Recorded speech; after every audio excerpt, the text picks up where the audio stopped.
All right, strap in, everyone. Today we're diving deep into a case that really shook the UK back in 2009, the murder of Hayley Jones. Yeah, a lot of people probably remember it as the Facebook killer case, right? Oh yeah, the media really latched onto that angle. And for sure, we will get into all of that. But we're going way deeper than just the headlines here. Exactly. We want to understand the people involved, like the why behind all of it, not just the surface level what. It's a story about a lot of things, really. Jealousy, domestic violence. And, I mean, you can't ignore the role of social media in all of this, can you? Especially back then when it was all still pretty new territory. Right, it was like the Wild West of relationships online. So, to set the stage, let's talk about Hayley Jones and Brian Lewis. This wasn't some celebrity couple, right? They were just ordinary people. Yeah, give us the rundown. Who were they? Hayley and Brian lived in Phillipstown, South Wales. 4 kids. They'd been together since they were teenagers. Wow, so this wasn't some short fling gone wrong. Nope. They consider themselves common law, married even, meaning they'd lived as husband and wife for so long they had legal rights even without an actual ceremony. Over a decade together, this was their life. That makes the whole thing even more disturbing, Like, how does a seemingly stable, long-term relationship go so dark? Well, that's where things get messy. Back in 2007, Brian lost his job on the railway. Now picture that. Back then, a job like that, it was the provider role. Stable, seen as masculine. So losing it probably hit him hard. Oh, for sure. Especially in that kind of traditional setting, it could really damage a man's sense of self-worth. So you're thinking that played into his insecurities down the line? I think it's definitely a factor. Add to that, Hayley had been a stay-at-home mom up until then. But with Brian out of work, she's suddenly doing 12-hour shifts as a care assistant. Wow, that's a huge change. It is. And she was clearly hardworking, dedicated. But those long hours, they put a strain on any family, let alone one dealing with financial stress on top of everything else. And this is right when Facebook starts blowing up, right? Exactly. Early 2000s, Facebook is the place to be. So I can see how that would throw another wrench in the works for their relationship. For sure. So you've got Hayley. She finds solace in Facebook. Connecting with friends, getting a little break from all the stress. Totally normal, right? Yeah, it sounds pretty innocent. But Brian, he saw it as this big threat. Starts accusing her of being secretive, hiding things from him. There were even reports of her, slamming her laptop shut whenever he walked in the room. Uh-oh. That doesn't sound good. It's like you can feel the tension building even now. Right, waiting for the explosion. But the thing is, the trigger wasn't some affair or anything like that. It was a Facebook status change. Something that seems so minor now. Wait, seriously, their whole relationship blew up over a status change. On March 2nd, 2009, Hayley changes her status from married to single. Now, put yourself in Brian's shoes. He's already insecure, feeling threatened, and then this happens. It's a public declaration. Ouch. Yeah, I can see how that would feel like a huge betrayal. Totally. In his mind, it was like she confirmed his worst fears and then broadcast it to the entire world. So that brings us to the night of the murder, March 12th. Hayley's asleep on the sofa, totally vulnerable. And that's when Brian attacks. It was freezing that night, so she was bundled up layers of clothes, 2 sleeping bags even. Okay, so that detail is going to be important later, I'm guessing. It is, yeah, because the next part is where Brian's story starts falling apart. Oh. He claims he was trimming his nails with a kitchen knife, and somehow during a scuffle, he accidentally stabbed Hayley. Wait, come on, an accident with a kitchen knife? Right, but the forensics just don't support that. Well, I'd imagine not. There's no way a little scuffle explains. Nope. Remember all those layers Hayley was wearing? The knife went through every single one, penetrated her chest, but stopped at the rib cage, meaning it wasn't instantly fatal. So he didn't just stab her and leave it at that. He then strangled her to death. There's no accident in that. That's pure rage, premeditation, a horrifying level of intent. And remember, all of this happens with their 4 children in the house. Oh, God, the kids. What happened to them? Their testimonies are just heartbreaking. They were woken up by the sounds of their mother screaming, "No, Charlie, no, I love you." Charlie being Brian's nickname, can you imagine? God, that's just awful, hearing your own mother. They wake up to a scene no child should ever see. Their mother, lifeless, blood on her mouth, on her shirt. They tried to revive her, but it was too late. Oh, man, the trauma of that. Finding their own mother like that, trying to bring her back. It's just unimaginable. The psychological scars of that night, that's something they'll carry with them forever. It's devastating. So what did Brian do after the attack, I mean? He calls 999, admits to killing his girlfriend, and then he flees, goes straight to the Blackwood police station. So like a mix of panic and I don't know, almost a detached acceptance of what he'd done. It's strange, isn't it?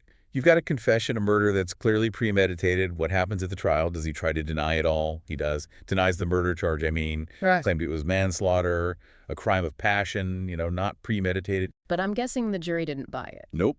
Took him only 3 hours to come back with a guilty verdict. Wow, 3 hours. So they saw right through his act. What about the judge? What was the sentence? Judge Roderick Evans wasn't messing around. He totally dismissed that whole accident story, pointed to the brutality of it all, the fact that the kids were right there, that Hayley was asleep, completely defenseless. So no leniency there. Not a chance. Yeah. Life sentence with a minimum of 14 years. It was actually reduced a bit for time served while he was awaiting trial. The judge did acknowledge Brian's previously good character, but he made one thing very clear. This is a, quote, murderous attack fueled by frustration, anger, and hurt. Yeah, sounds harsh but fair given everything that happened. It's hard not to see this whole case as a warning, Yeah. especially with how much social media has become a part of our lives since then. Oh, absolutely. I mean, this case, as tragic as it is, really makes you think about the consequences of our online actions. Back in 2009, Facebook was still fairly new, but even then, it played a huge role in this whole mess. It's almost like Facebook was the amplifier, turning a private conflict into this public display of jealousy and possessiveness. It makes you wonder, if this had happened before social media, would things have gone so far? Right. It's such a fascinating question. Would Brian have been so focused on Hayley's actions if they weren't broadcast for everyone to see? Would he have felt as humiliated, as betrayed? It's impossible to say for sure. I mean, think about it. Before Facebook, if you wanted to change your relationship status, you had to actually tell people one by one. It wasn't this instant public declaration. Exactly. Social media adds this whole other layer of complexity to relationships. On one hand, it's amazing for connecting with people, sharing your life. But then there's this pressure to present a certain image, to compare yourself to others constantly.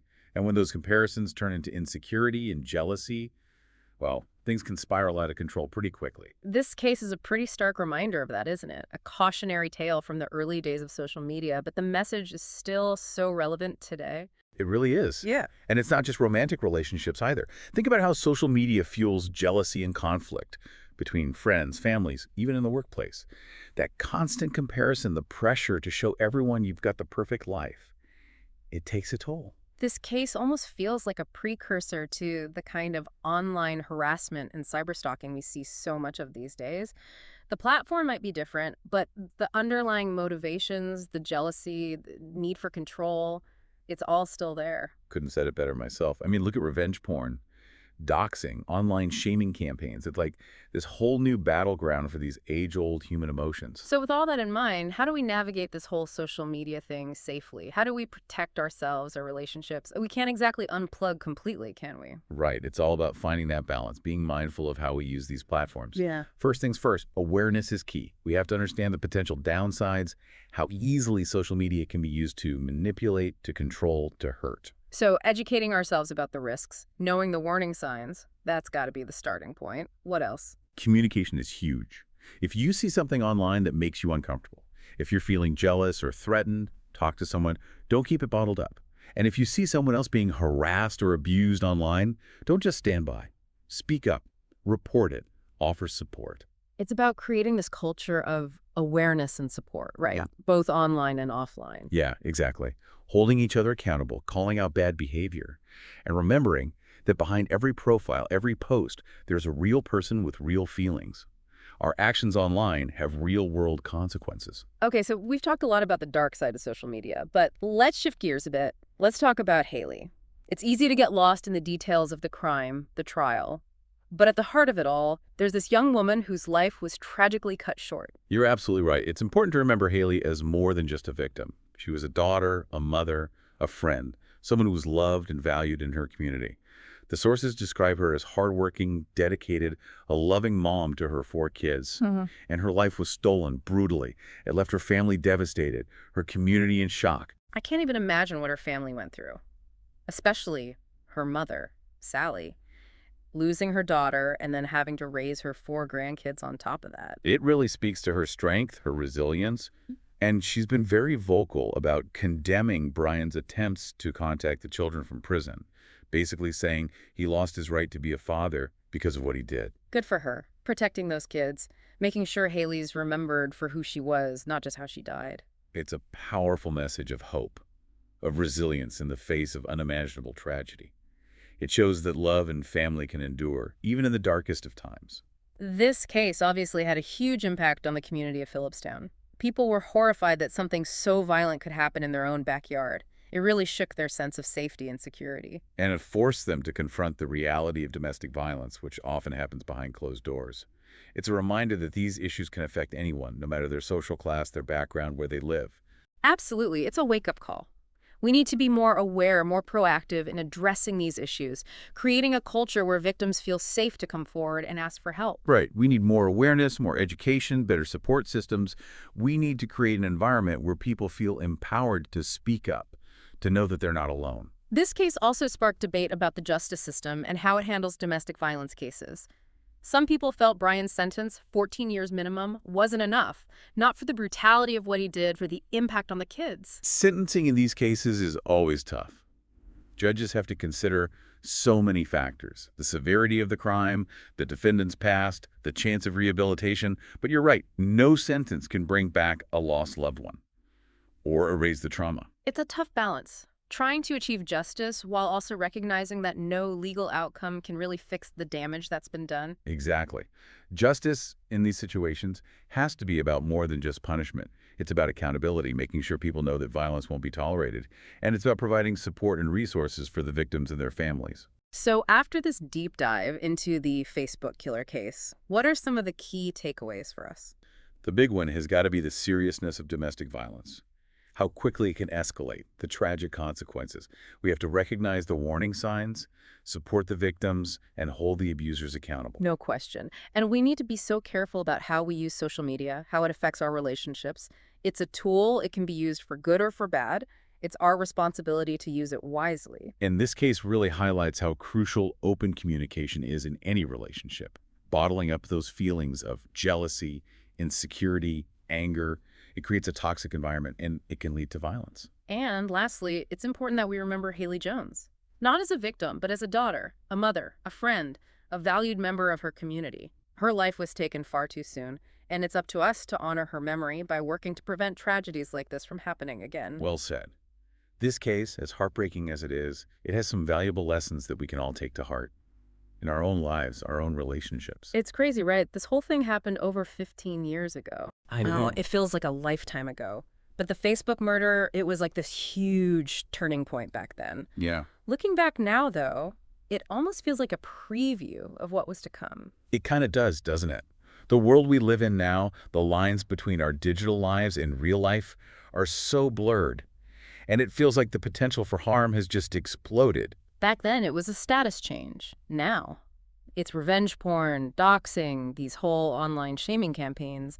The stakes are just so much higher. The tools have evolved, for sure. The platforms are different. Yeah. But that core, those basic human emotions, the jealousy, the anger, the need for control, it's all still the same. And social media, it just gives it a new way to play out, often with awful consequences. What's really scary is it doesn't always have to be some big, planned, malicious thing. Right. Sometimes it's just a careless comment, a thoughtless post, something that seems harmless in the moment, but... But it can spiral out of control. Exactly. Like that saying, right? We judge ourselves by our intentions, but everyone else judges us by our actions. And online, those actions are amplified, taken out of context, shared over and over again. It could do so much damage. So what do we do about it? How do we navigate all of this and still protect ourselves, our relationships? I mean, it's not realistic to just log off forever, is it? No, you're right. It's about finding that middle ground. Being mindful, being aware of how we're using these platforms. So step one, educate ourselves. Exactly. Understand the risks, the warning signs. But it also comes down to taking responsibility for our own actions online. It's easy to get carried away, though, especially online where things can escalate so quickly. Oh, totally. But just taking a second to pause, to think before you post, to think about the impact, that could make a huge difference. And it's not just about what we post either. It's about how we react to other people, how we handle those online arguments. Right. Are we contributing to the negativity? Or are we trying to be respectful even when we disagree? Choosing to be part of the solution, not the problem. Yeah. And sometimes the best thing to do is just log off for a bit.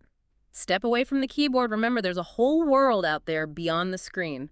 It's so easy to forget that sometimes. We need that time to disconnect, reconnect with ourselves, with the people around us. And remember that our online selves, they're only one small part of who we really are. This whole deep dive into the Facebook killer case, it's been pretty heavy stuff. It has. But it's an important conversation to have.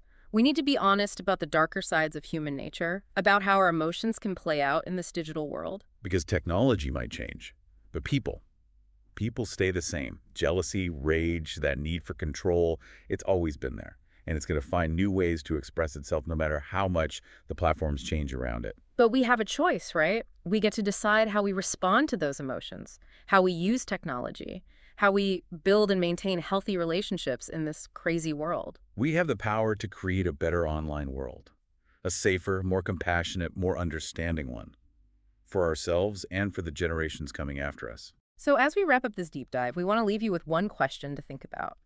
How can you use your online presence for good? To spread positivity, understanding, respect. It might seem small, but it's a start. And one last thing. If you or someone you know is dealing with domestic violence or online harassment, there's help out there. We've included some resources in the show notes, so please reach out if you need support. You are not alone. Thanks for joining us on this deep dive. Until next time, stay curious and stay safe.